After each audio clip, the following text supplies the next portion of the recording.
Good morning, everyone. Good morning, good morning. This up a hair.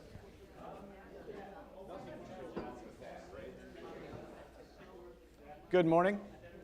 We will begin in about a minute or so. It's not even fair to call it a handout today. It's mostly blank, just a title and some numbers.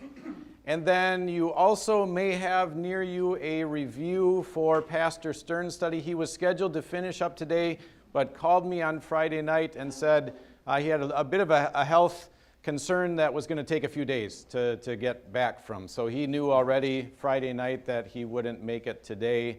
Apologizes for his absence, and maybe it's not fair to give a full review when he had one session left to go. But since we don't know with the schedule when he would be able to fill back in if he wanted to cover that last week's worth of material, go ahead, and if you have thoughts on his study so far, you can fill that out at your leisure and either hand it on the front table or bring it back and get that to me sometime. So, before we begin today, I had kind of whipped this up and I don't know, not as much a deep study as it is kind of a survey. So something that I thought might be helpful would be just to come up with a list of the different post-Easter appearances of Jesus. And I thought since we're Easter 2 today, this might be a good time to do it. And it coincides well, I think, with the message of the sermon today and the gospel. So before I start, why don't you try and see how many appearances of the risen Christ you can think of? You have a sheet and with 1 to 14. See if you can get 14 of them. Without looking in the Bible. Try to go from memory.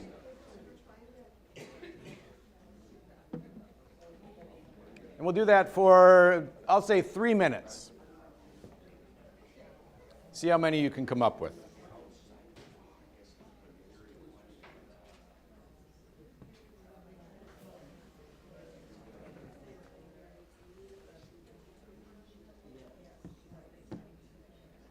I hear people cheating. That's okay.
You're under 2 minutes to go.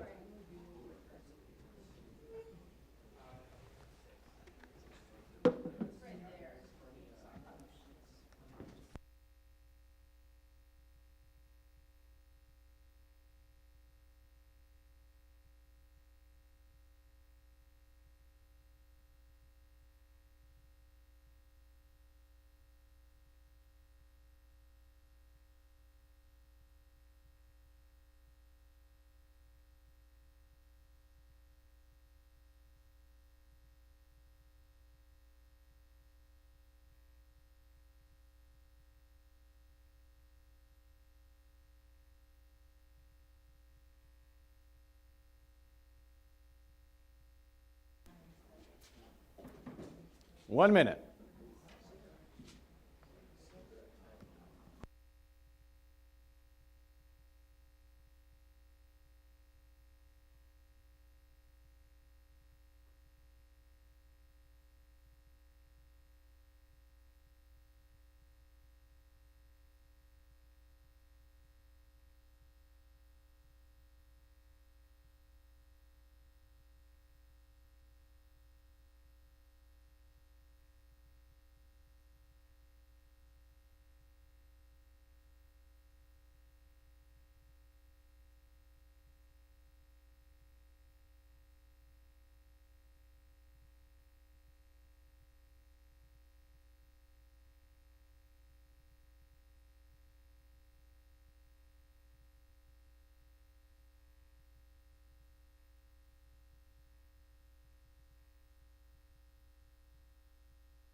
Okay, time is up. Did anybody get 14?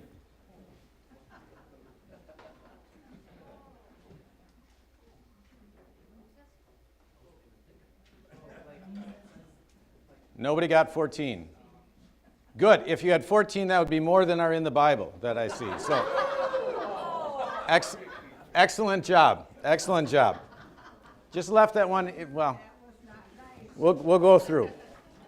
So, I think depending on where we look, one of the issues with harmonizing the four Gospels sometimes is there are different details recorded in each, and different perspectives recorded in each.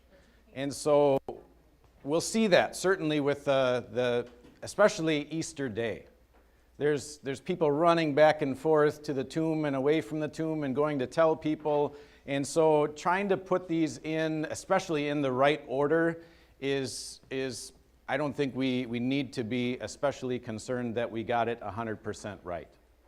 Our main task always when we're studying the Bible is look at what Scripture says, and when Scripture stops speaking, we can speculate a little bit, but we can't know with certainty anything beyond what Scripture says.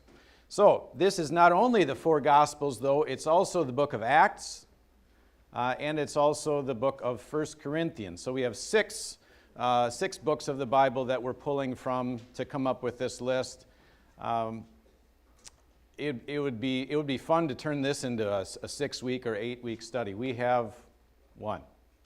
So I think what I'll do is I'll just kind of go through the 13 in what I think might be the most likely order, but I'm not going to die on that hill. And then when we get to the end, if you want to come back and talk about any one of them, discuss more, you certainly can. There might be a question or two along the way. But here's number one, as far as I can tell. First one would be Mary Magdalene, and that's early on Easter morning.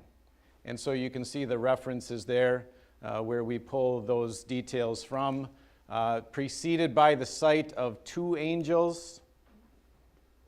Of course, she hears somebody talking or sees a man in the garden, doesn't realize it was Jesus. So that's kind of a big question that people ask, is why didn't she realize it was Jesus? Did he look that different from the way he had looked as he was healthy and walking around? Or was it just that she was so overwhelmed, eyes filled with tears kind of thing?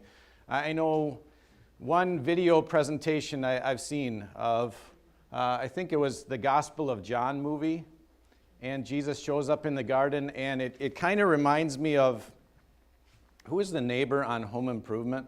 Was it Wilson? Yeah. Yeah, so he's always on the other side of the fence. You can see like the top of his head, but you never actually get to see his face. And this makes it seem like Jesus is kind of behind a bush like that. So of course she might not recognize him, not expecting to see him that day. We don't know.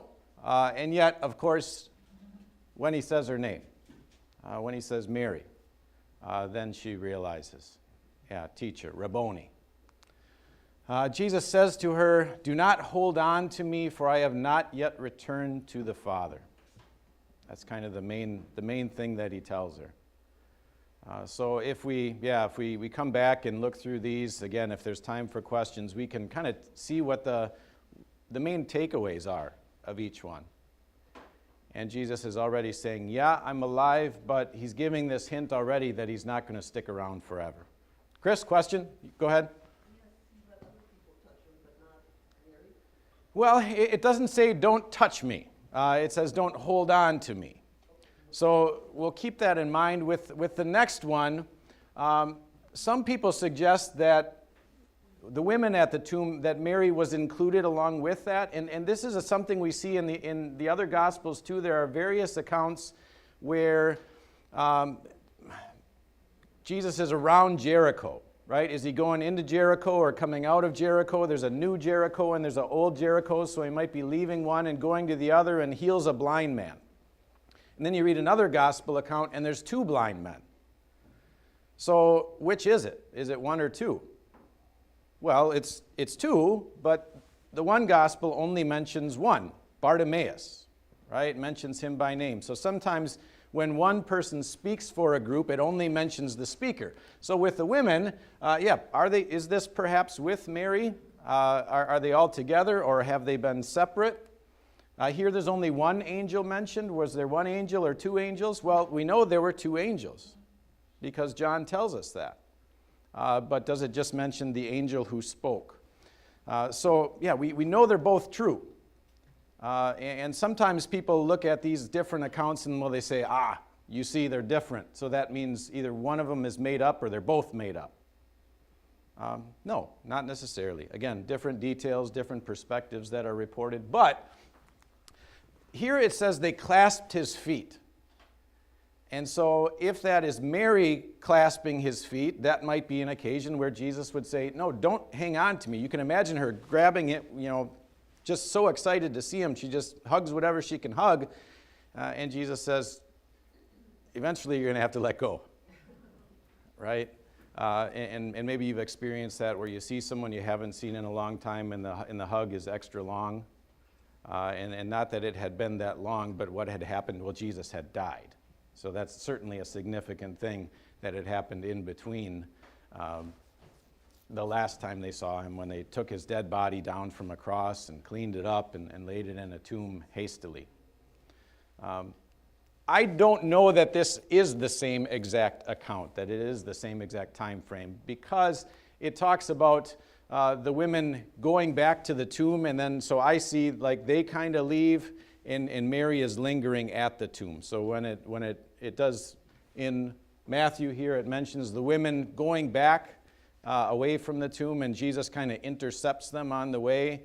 And Mary, it seems like she's still sitting there looking into the tomb when she meets the angel. So I do think it's two separate accounts, but interesting details. 3, big question mark here.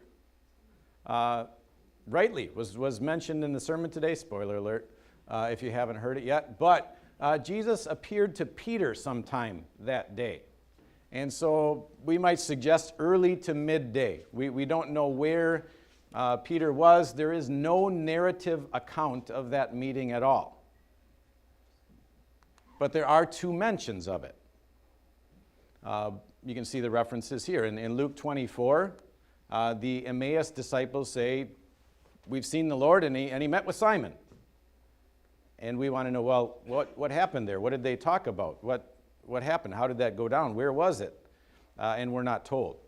Paul, later on in 1 Corinthians chapter 15, he's going to have a list of different appearances of Jesus, and he says he appeared to Cephas, which is the Aramaic version of Peter, of rock. So that happened. That might be one that you might neglect to mention just because we don't know much about it and we don't hear how and where it went down. Number 4, Emmaus disciples, just mentioned them. They mentioned Jesus having met with Simon. Jerusalem to Emmaus, so 7 miles, and times are always interesting, right? Because geography is a factor. They're going up and down hills, and we don't know how straight these paths were. So about 7 miles, we're told, in Luke there. 3-hour walk. Does that sound right to you? 7 miles in 3 hours? 7 miles happens to be the distance from here to our home in New Berlin. I think it's 7.4. I think I could do it in 2. I think Pastor Bitter could do it easily in 1. But he's not here, so I might be the fastest pastor. I don't know. We're not going to race. But Jerusalem to Emmaus, 7 miles. So they got some time, right? And they're walking, and all of a sudden a stranger comes up to them. We're told one of them is named Cleopas. I couldn't find any pictures like this, but I did read one suggestion that it just mentions 2 disciples, and one of them is named Cleopas. Might have been a husband and wife disciple team who were walking together. They get to the place where they were staying. Was it their home? Most of the time you'll see 2 men, and I don't think we have It's one of those things where we just kind of assume because of all the pictures we've seen, or like the Road to Emmaus movie, but it doesn't say it was two men, so we don't know. But Jesus explained the scriptures concerning himself. Man, we'd love to have that whole conversation recorded, wouldn't we? Just all the details as Jesus is going on and walking. It's like, getting to know somebody as you take a long car ride with them, and just where the conversation goes, and what kind of a connection you can make. And so were they asking questions, or was Jesus doing all the talking? We're not sure. But he explained the scriptures concerning himself. It had to happen this way. They invite him to abide with them, right? Fast falls the eventide. And so, they get to where they're staying. Come on in. Jesus breaks bread, and then the jig is up. They suddenly realize it's him again. Did he look that different from what he had before? I think we're told in Mark 16, there's a reference to he appeared to them in a different form. So disguised as somebody else? We don't know. But eventually they do realize it's him, of course. And then they turn around and go right back. We don't know how close evening was, but didn't matter to them. They got to go back to Jerusalem and tell the apostles. While they're still talking, Jesus shows up, the 11 without Thomas, Easter evening. So it's actually 10, right? But there's a reference to the 11, even though Thomas wasn't there, just another name for the group. Of course, we can't say 12 because they're a man down because of Judas. But the 11 without Thomas. And Jesus shows up and says, "Peace be with you." Yeah, doors locked, and Jesus shows up. Did he sneak in that window? I don't think that's necessary, right? C.S. Lewis says a lot of cool things. Just a thinking man and a philosopher in addition to a theologian. And so, the disciples are thinking when they see Jesus that his body isn't real. Right? That he must be a ghost if he can get into a locked room without using the door. And C.S. Lewis says, no, that's not the way it works. C.S. Lewis says, no, his body, his glorified body, is more real than the walls are. Which I think is just a cool way to say it. Right? That the walls aren't as real as Jesus' resurrected body. And so, Jesus shows up. Showed them his hands and side. So it's not like, we hear about Thomas, and he said, I need to see his hands and side to believe. Well, the other disciples, Jesus showed them too. So he's not unique in that. Ate some fish, even though it wasn't Friday. And then Luke just kind of skips right ahead to the ascension. So Luke very much emphasizes just like this happened in Jerusalem, and then the next thing we hear about is ascension. So Luke leaves out a lot of the details for whatever reason. He's going to pick them back up in the book of Acts, but some of these other ones we will not hear about in Luke. Then we get to a week out, the 11 with Thomas. So that's the Sunday after Easter. Where has Thomas been? That's always the question. We don't know. Did he just step out and happen to miss him, or had he not seen the disciples since Jesus died? We're not sure. But for whatever reason, he's not there Easter night. He is there a week after. And of course, famously, Thomas says, unless I see, I will not believe. I mentioned that today. If you are known for one thing that you've ever done, what would it be? Doubting Thomas, doubting Eric, doubting whoever. I don't know. I won't out him, but we had one of those this morning.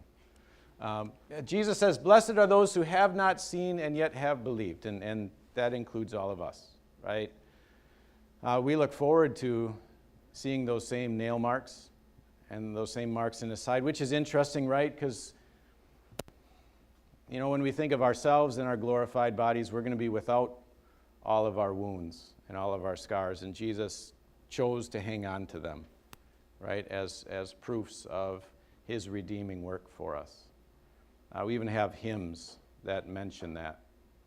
So, what's the hymn? Lo, he comes with clouds descending. It talks. There's one of the verses ends with, "Gaze we on those glorious scars."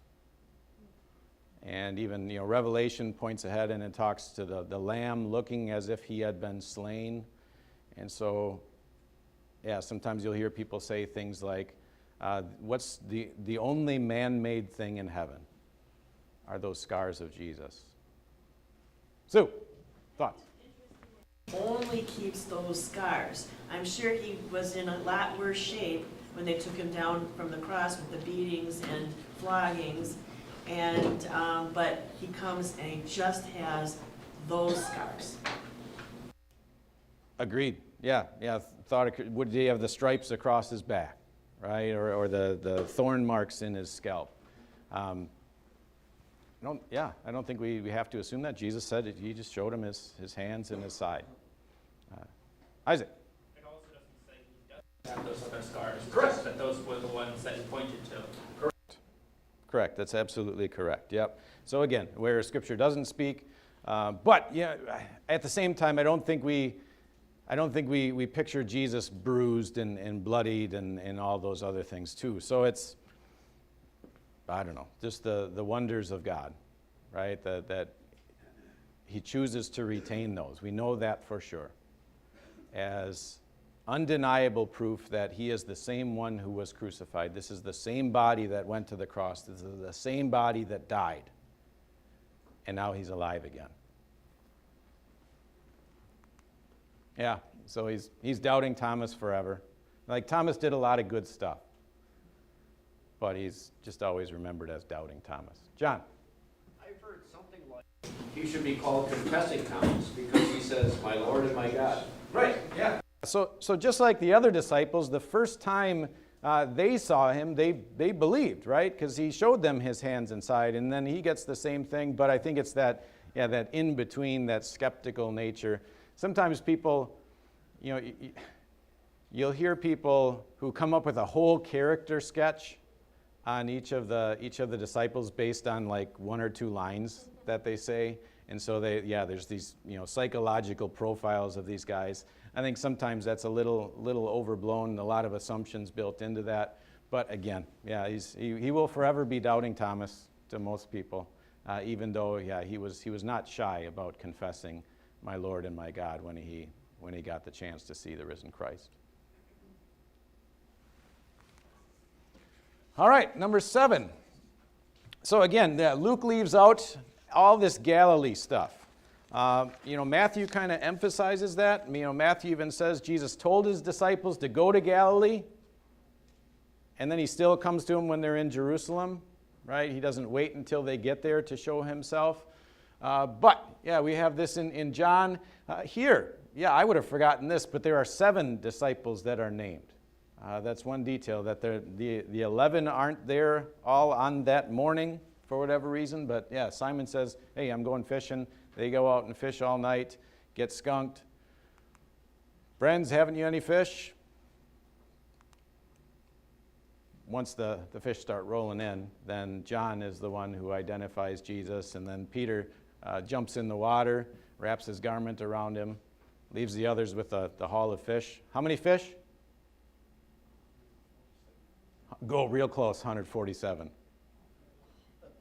Real close. 153, yeah. That's some trivia for you today. 153 fish. And Jesus cooks breakfast, which is nice of him. This is also where Jesus reinstates Peter in the continuation. It's Jesus and Peter kind of take a walk down the beach, and it sounds like John's kind of creeping behind him, or at least nearby. Jesus and Simon. "Simon, do you love me? Simon, do you love me? Simon, do you love me?" Interesting, 2 Greek words. The third one is a different word, and I've heard one professor kind of say it different. Like the first 2 are, "Do you love me?" and the third one is, "Are we even friends?" Which would sting, right? But what is Jesus doing? in a disciplinary way. And I think that's a good word for it, right? Because it's a teaching moment to remind him of what he had done wrong, but also responds each time with purpose, right? Feed my sheep, feed my lambs, take care of my sheep. And so finally, Jesus again says, follow me. It's almost like, all right, let's start over. Follow me again. Just like he had the first time that he had called Peter. Or that second time he had called Peter with the first miraculous catch of fish earlier on in John.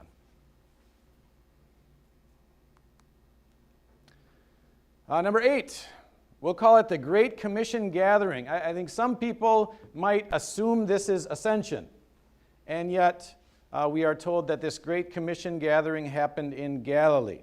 So that's going to come up. It's 2 separate times on a mountain in Galilee, Matthew tells us. So not the ascension. The 11 are mentioned. Is that all? We don't know. It doesn't say only the 11 were there. It just says the 11 were there. So some of these might be combined with ones that we'll hear references to later on. Of course, the Great Commission, go and make disciples. That's why I picked this picture. And maybe that's why they didn't recognize Jesus. He shaved some of the beard. Now he's down to the goatee. But Jesus pointing, right? Go. And Mark 16, similar refrain there. Go and preach the good news to all creation. In both of those, we have go and we have all, right? Mission. Do it. And don't stop until it's done. And here we are 2,000 years later, and that Great Commission isn't entirely fulfilled. Even though we could say that the gospel has reached almost every point on the globe, if not all of them, there are still people who don't know. And so we get to carry on that Great Commission ministry in our day and age, making disciples, baptizing and teaching, sacrament and word. I think Lutherans get this better than any other denomination, the means of grace. Right? This is how God works. If you want your faith to grow, use sacrament and word. If you want to bring others into the church, use sacrament and word. I suppose we could pray for a stronger faith, but God answers that prayers with our open Bibles and our opportunities for worship. So word and sacrament and word. And Jesus, of course, assures them and us, I am with you always to the very end of the age. Okay, so number 9, we have at least 500. This is from Paul's list in 1 Corinthians. No mention of where, maybe earlier in the order, could be combined with the Great Commission. There could have been, if it's not just the 11, there could have been 500 people there. And then we always have to ask, well, when it says 500, does that mean 500 souls or 500 men? Depending on the account, like with feeding of the 5,000, could have been 15,000 because it says it was 5,000 men plus women and children. So a big group, 500 or more at one time. There too. I wish I had more details that I could share with you. But we know it's true because Paul was inspired to record that for us. But what does this do? Vastly increases the numbers of eyewitnesses. Right? So if I don't know, an example of this. If I say I know a 2-year-old who can do backflips, you'd be like, no, you don't. If I said, I got 3 or 4 people you could ask about this 2-year-old who does backflips, you might say, I want to know who they are and if they're trustworthy and I can trust that or not. But if I said, I got 500 people who will testify that this 2-year-old can do backflips, then you're like, well, 500 is pretty good. And so, yeah, in the early church and for the church ever since, yeah, there was one occasion where 500 at least people saw the risen Christ. We didn't need more proof than what we're already told, but it's nice to have that, isn't it? That there was a time when 500 people saw it. So you think about what that does for the growth of the early church and the eyewitness accounts of the number of people that saw the risen Christ with their own eyes. And even Paul, who is writing, 30 years later, maybe 30 years after the resurrection, is able to say, yeah, a lot of those people are still alive. He says, yeah, some of those 500 have since fallen asleep. They're with Jesus. They're seeing him all the time. But there's a good number of those 500 that are still alive. And I could give you names. So that's a cool thing. Then we have James. And when we hear James, it's kind of like when we hear Mary. We got to say which one, right? Because there's at least two James that are disciples, James the elder and James the lesser, or James the greater and lesser. This is a third James, the brother of Jesus, which is significant. And so that's why I say, and perhaps other family members. Remember that there had been some earlier family tension among Jesus' mother and brothers and sisters. Mark 3, I think, is the one where it says they thought Jesus was out of his mind. So that's pretty significant for your family to think that. And then John 7, verse 5, I think specifically says his brothers did not believe him or believe in him. I want to look that up just to be sure so I don't misquote it. Yeah, even his own brothers did not believe in him, as Jesus is going to the Feast of Tabernacles in that context. So, hard to deny that Jesus is who he claims to be if you see him raised from the dead. Teddy. And when you're describing family tension, how about the one where Jesus was talking to people and he said, "You're my brothers and family," and yeah, my mother and brothers are trying. Your mother and brothers are here. They want to talk to you, and Jesus looks in that crowded room and says, "This is my mother, and these are my brothers." So not that Jesus is disowning them, but Jesus is talking about that there's a greater connection among people than just blood. But yeah, so we have plenty of examples of that early on where they're not on board. Maybe they think Jesus, how hard would it be to be Jesus' little brother and grow up with that? Like, you're always comparing me to him. He's the perfect child. He's the golden boy. And he really is. Like, yeah. I have a younger brother, no problem there. He's just fine. But Jesus' little brother, right? Somebody mentioned today, had two kids, and they said, yeah, the second one is really, really tough to put to sleep or tough to get going in the morning. Again, you compare somebody to Jesus. Was Jesus a morning person? Probably, because he's a morning person, an afternoon person, an evening person, right? Always perfect love. And then the second child comes along and doesn't want to get out of bed. So Mary and Joseph have to learn how to raise imperfect children too. What about mom? Right? I have a hard time, just me personally, there is no specific mention of it, but I have a hard time thinking Jesus showed himself to all these people and never visited Mary. So maybe if there's a homecoming, so to speak, and Jesus is meeting with James, maybe he shows up to Mary. I'd like to think he did. I don't know that for sure. But, James goes on to be a leader in the church in Jerusalem, goes on to write the epistle that goes by his name. So he came around. And just like we see with the other disciples where they're, running away in fear and abandoning him and thinking they got to fight for Jesus with swords, and then pretty soon they're in the temple preaching about him. That's a pretty good turnaround, isn't it?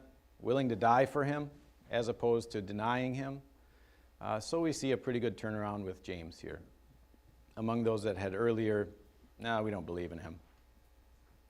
And then James is going to write an epistle to strengthen the early church. Yes? How do we John? know it was that James that Jesus appeared Well, I think process of elimination, because we already hear Paul has already listed, he showed himself to the 11, right? And then he appeared to James. So it could be an additional single out one of the Jameses, right? The brother of John, or the other James. But I think most of the early church agrees this is James, the brother of Jesus.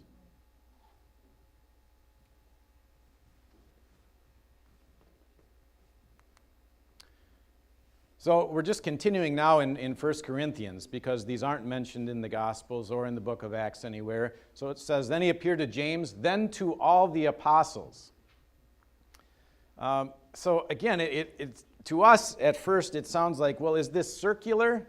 Is it just, it's like going in a big loop, like he's all of them, all the 11, and then, James, and then all the apostles? Well, he already did that. And so how do we explain that? Could be the 11 plus James. So, yeah, James in addition to the 11. I don't know that explains it. But I think possibly includes the 72 or 70 that Jesus had sent out in Luke chapter 10. So, yeah, don't forget that Jesus had sent out disciples 2 by 2. And once it was the 12, but then other times it was at least 70 or 72. There's a, what would it be called? Textual variant there that says either 70 or 72. Pretty close to each other, but it's one of those. So Jesus had sent that big of a group out 2 by 2 and given them the authority to heal and drive out demons. So it's maybe natural that Jesus had sent them out. If that's the case, we don't know where. It could be Galilee, could be Judea.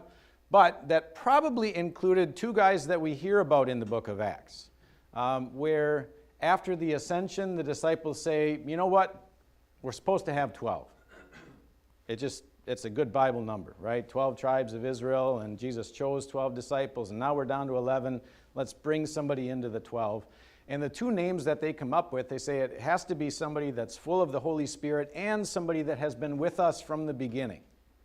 So this wider group of disciples, probably Matthias and Joseph, who is also called Barsabbas, or Justus maybe, is another name. These guys have, their Hebrew names and their Greek names.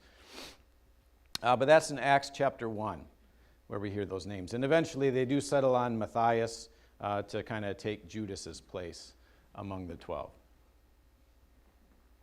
But yeah, apostles. Sent out ones. Usually in a New Testament sense, apostles ends up taking this idea that not only did Jesus send them out while he was here on earth, but Jesus visited them post-resurrection too. And that makes sense as the people with that title can say, yeah, we're all eyewitnesses of the risen Christ. So these guys were in one of those appearances, whether it's all the apostles or it's the 500. Again, we don't know enough details to say which. They don't have to be limited to one either. So we're at 11, 12, ascension.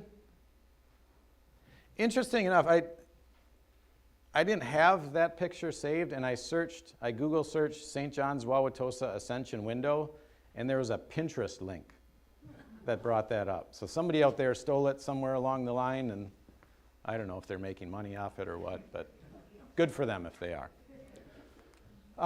Again, the Mount of Olives between Jerusalem and the city of we're told the region of Bethany in Acts 1 verse 12, it says the Mount of Olives. I think Luke says the region of Bethany.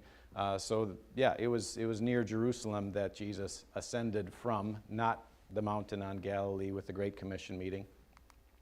Of course, 40 days after resurrection, which makes it a Thursday, so count down, should be 7 days out, 8 days out. 32 more days, and it will be Ascension. We do have church that Thursday night. Join us for that. Luke tells us his hands were raised in blessing, and while he was blessing them, he went up. And of course, we have the promise to return. They get kind of stuck looking up, and the angel says, no, No, don't just stand here looking up in the sky. The same Jesus is going to come back. Get to work. And then this one might be the one that's in almost a category by itself, but is an appearance of the risen Christ, as Paul includes in 1 Corinthians 15, verse 8. It's a story on the road to Damascus that is told and retold and then retold again in the book of Acts, so it's certainly a significant thing that happens to Saul, Paul. Time frame is hard to nail down. Maybe up to 4 to 6 years after the resurrection that Jesus zips back down, makes an appearance. And Paul says, yeah, I'm in a different category, so I'm like one abnormally born. Different kind of apostle, but still an apostle nonetheless, someone who had met the risen Christ in person. That's 1 Corinthians terminology there. So, there is no 14 that I can think of. If you had another one, you can let me know. Sue? What about John and on the island of Patmos when he was talking, or at least at first, when he's receiving the prophecy for the churches? Sure. So I suppose that could be 14. John had the revelation of Jesus Christ, right? Which is where we get the word, the name for the book, the revelation of Jesus Christ to St. John. I think most people, John often uses the word vision. It's almost like John is caught up into heaven or sees a window into heaven, as opposed to Jesus making appearance in a certain place on earth, even though that's where John was. Yeah, he was exiled on Patmos. So that could be 14, though. Good call. Isaac? About the appearances in the Old Testament, like when he wrestled with Jacob. Sure. Yeah, so we have those times when God, I'm trying to come up with the right word, but I'll say generally God appears in human form with human flesh, taking up a place and space and having matter, presumably. Doesn't fit necessarily this category because the title is post-resurrection, right? So the risen Christ as opposed to the pre-incarnate Christ might be a way that some people would define that. And yeah, sometimes the angel of the Lord or the angel of God speaking, whether it's from the burning bush or, Paul says that rock in the wilderness was Christ, or we have God's presence in a lot of different ways, the pillar of fire and smoke, pillar of cloud. So yeah, that's another category, and certainly not insignificant, but doesn't necessarily fit our scope here. Mary? Is the descent into hell considered pre-resurrection? That's a good question. Yeah, so in the Apostles' Creed, is it before or after he rose from the dead? In the Apostles' Creed, it's right before. So he descended into hell, and the third day he rose from the dead. I think I mentioned this a few years ago. If I were writing the Apostles' Creed, I would say he rose from the dead and descended into hell. And that, to me, makes it clearer the purpose for which Jesus descended into hell. Sometimes as people say it, suffered under Pontius Pilate, was crucified, died, and buried, he descended into hell. Like that's the lowest point. What was the purpose of descending into hell, Mary? To proclaim victory, yeah, which to me says he's already glorified and risen when he does that. And we have those two not very detail-oriented passages in the New Testament that both talk about Jesus preaching to the spirits in prison, right? Not as if he is trying to convert them, but proclaiming his victory. And then also, what's the other one? Having disarmed, the devil and the powers and authorities and things like that. Proclaiming his victory. I think that's bodily. Right? I think that's bodily in his glorified, exalted state, and that's the way Luther took it, and that's what we teach our catechism kids. Not necessarily the body part, but that's exaltation rather than humiliation. Joel? Quick word, God is in the Apostles' Treatise, because there was a lot of confusion about it in the early church, and even at the time of Luther, about its purpose. Some thought it was the end of his suffering. Others, yeah, there was just a lot of confusion. So it's probably where they put it there, be vague enough, people can make their interpretation, I guess. I don't know. Even Augustine wasn't really sure. Sure. Thank you for that perspective. Yeah, I don't have anything to add to that. Dave? Talking to my brother about this just when he's here. The fact that it's recorded second is because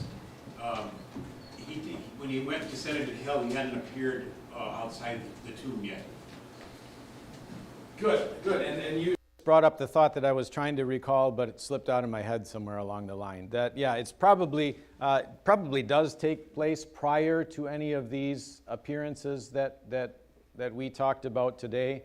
That the very first thing that Jesus does as he is made alive and the stone is rolled away, but Jesus isn't like in there waiting to come out.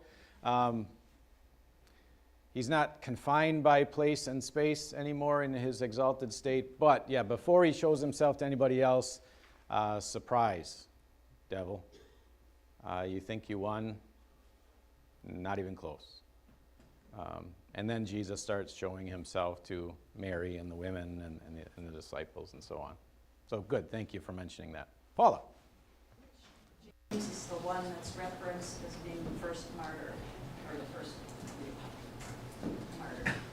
That is one of the 11, James. That is the first martyr.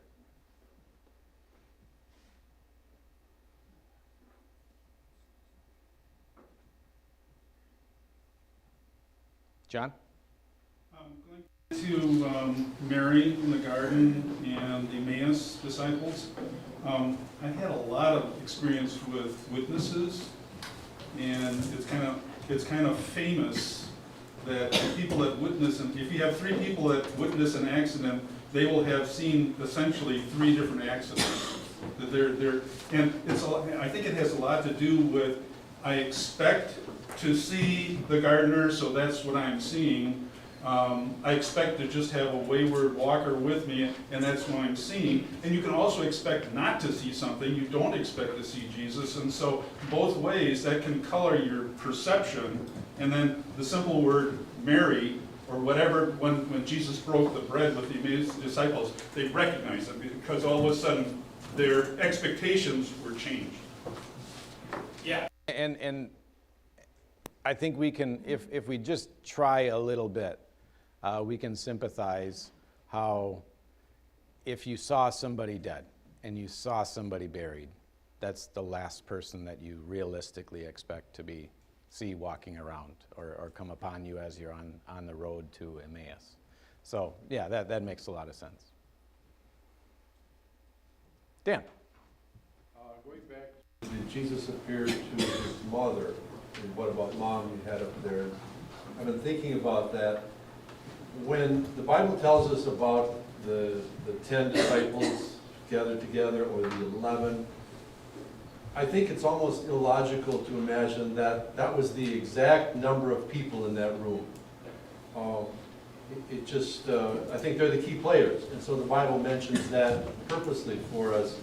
But I think of the time when Peter was released from prison by an angel, and there are a whole bunch of people gathered together, and he's knocking at the door, etc. And a servant girl comes and answers the door. You know, there are other people there, and also knowing that Jesus had John taking care of his mother, and here's John there, and so where is his mother? Well, it seems logical she may have been there too. So I'm just thinking, we can't definitively say that, but I think we can logically assume there were many other people besides just the 10 or just the 11. Yeah, and I don't know if anybody has a reference handy, but I think at least one of them even includes a line like, and there were others with them. Do you know, is that in John? Luke 24 includes that detail. So, yeah, again, I think, I assume that Mary was there for at least one of those.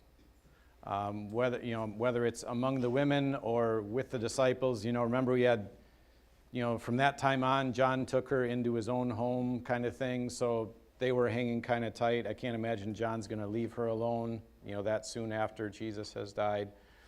Good point. Thank you. Yes? Do you think there's any reason why he didn't back and show himself to his accusers? Question is there a good reason why he didn't go and show himself back to his accusers? And yeah, we might argue for that. We say, Jesus, you should have done that, right? Because if there's a way to not stick it to them necessarily, but show them who you are, and because we do have, Pontius Pilate, and we do have the priests who know that there was this earthquake and the angels and the stone was rolled away and things like that, who know that Jesus, they didn't come and steal his body and take it away. And so why wouldn't Jesus, I don't know if his not showing is kind of one form of judgment, right? I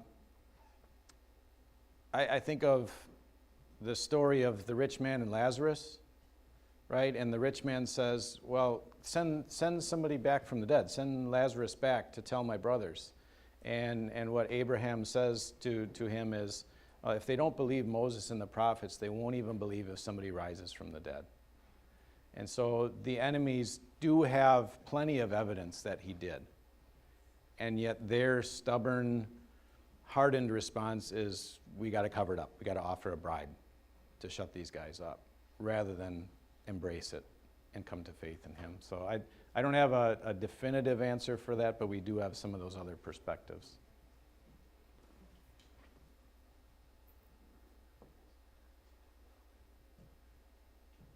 Other questions or thoughts? And if anybody wants this presentation, just shoot me an email and I'll add you to the slides thing. You can have it. You can use it however you'd like.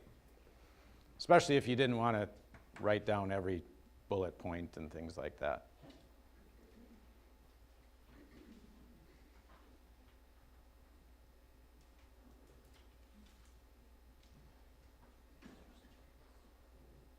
Anybody want to, we have a few minutes left, anybody want to give a takeaway or a special emphasis from any one of these appearances?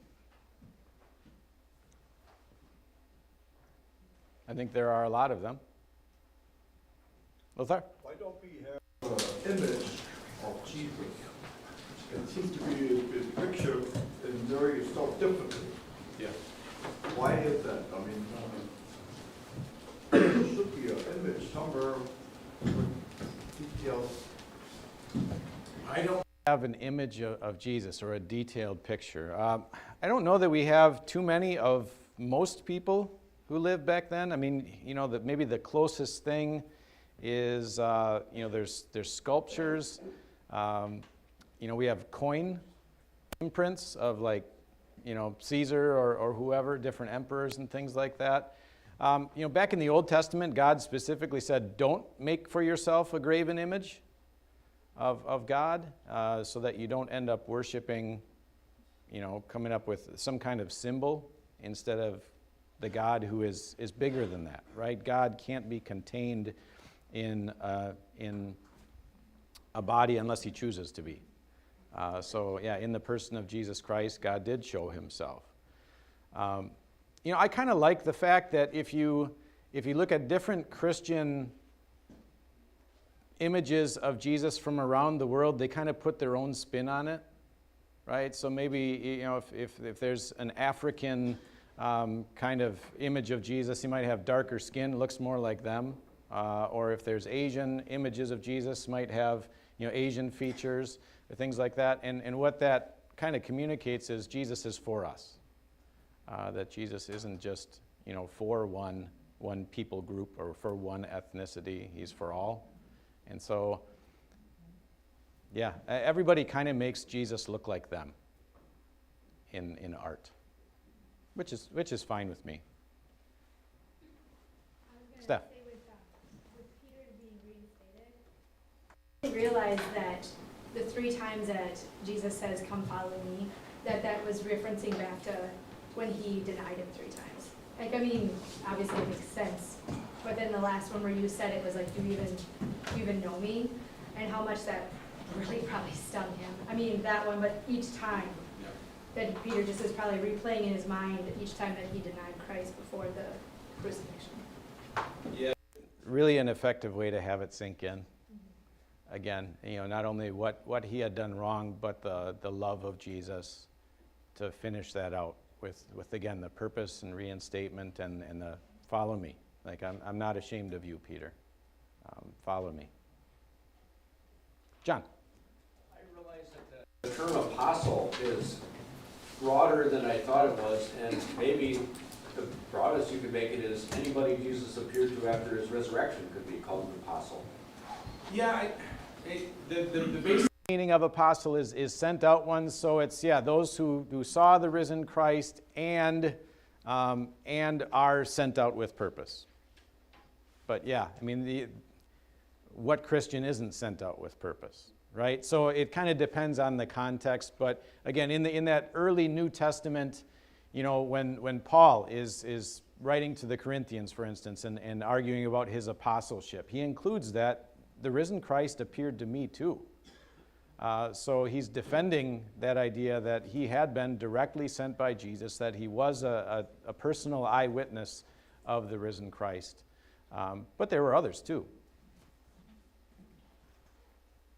Isaac. So there are some that claim that that appearance to Peter, when he says, "Feed my sheep," and they would say that the keys to the kingdom there were, and also the authority over the church was given to Peter specifically. And that's more earlier on, Caesarea Philippi, who do the people say I am? And Peter says, you're the Christ. And he says, you are Peter, on this rock I'll build my church. So I think, that combined with those earlier references to using the word keys too, right? And so often, who's the one that's going to meet us at the pearly gates? It's Peter standing there, right? Because he's got the keys. And one of those does use a singular, to you I give the keys. The other one, though, uses a plural. To you all I give the keys. So we do see both, but any emphasis on like this line of apostolic succession funnels through Peter are overstated. All right, thank you for discussion. That's the end of our time. Again, if you have thoughts to share on Pastor Stern's review, you can leave that on the front table here. We'll close with a blessing today. The grace of our Lord Jesus Christ and the love of God and the fellowship of the Holy Spirit be and remain with us all. Amen.